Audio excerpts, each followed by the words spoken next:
Hi everybody, this is Sam of BIMSER International. In this video, you will see the capability of our Enterprise Asset and Maintenance Management System, BIM. If you are in mining industry, BIM helps you on the asset and material management and managing the predictive, preventive, and periodic maintenance operations.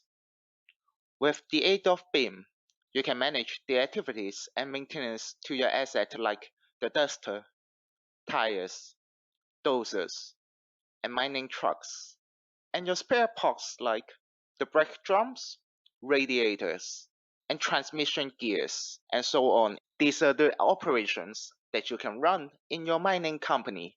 In this example, you will watch a demonstration of a company named Milestone Mining Company with 30 trucks, 9 dozers, 9 dusters, and so on, in 3 different locations, which are Texas, California, and Vermont. Let's get started. You can use BIM on your handheld device, for instance, adding and checking your asset status information, creating work requests, and order or managing the material transaction. Also, you can use BIM on the web browser. You can see on your screen is the dashboard function after you log into BIM. Every user can have their own designed dashboard since all the widgets are sizable, movable, and modifiable. Besides, the real-time data will interact with the command you make on other widgets. It provides you a quick way to keep tracking on the KPI and performance of your mining company. On your top left, this is the main menu of your available modules. We can now go to the Asset module. In the Asset module, you can have the Map function which shows you a real Google map. You can zoom in and out on the map. Also, you can pinpoint the location of your facilities on the map. Integrate with the GPS equipped on your moving assets, you can keep tracking the real-time location of them. You can click the graphical asset tree under the Asset module. By uploading the blueprint of your facilities, you can pinpoint the location of your fixed assets. For instance, the ventilation fans. You can move your cursor on your asset and you can have a quick view of their name, status, and department of this particular asset. Besides, when the color of this asset is in green color, it means they're in a good condition. Once they turn into red, it means it is under maintenance. You can also click on the asset and have a quick asset to carry out a maintenance order or view the history of this asset. What I'm showing you now is the asset tree. You can see the structure of your company here in an hierarchy form.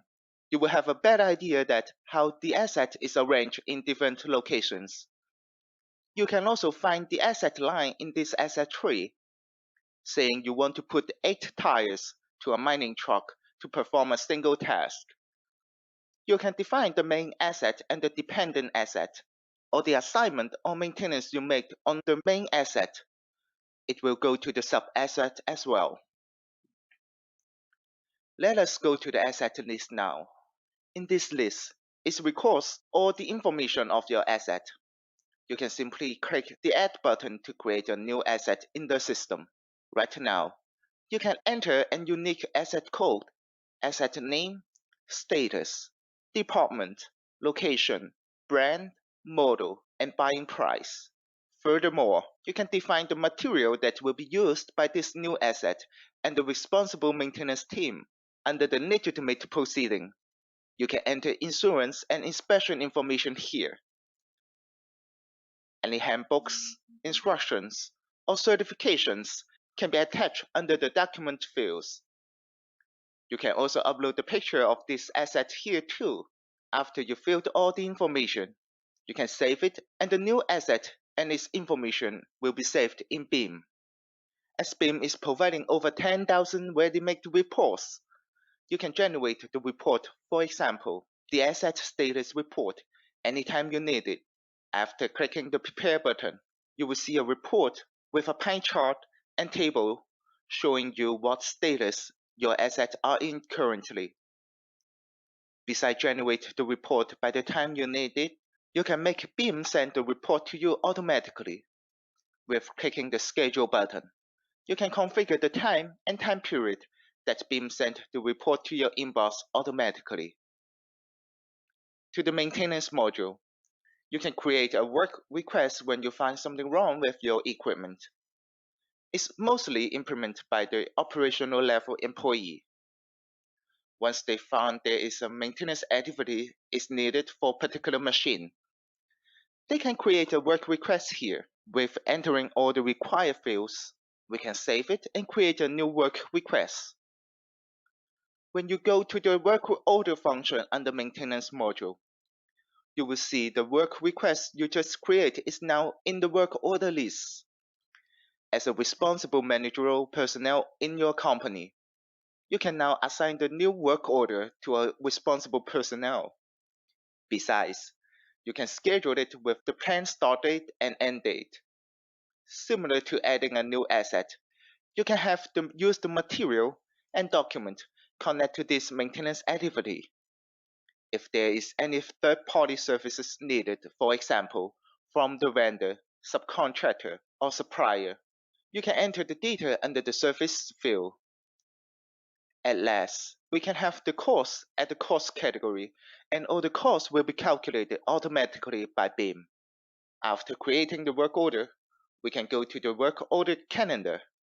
You will see that the new work order is now on the calendar.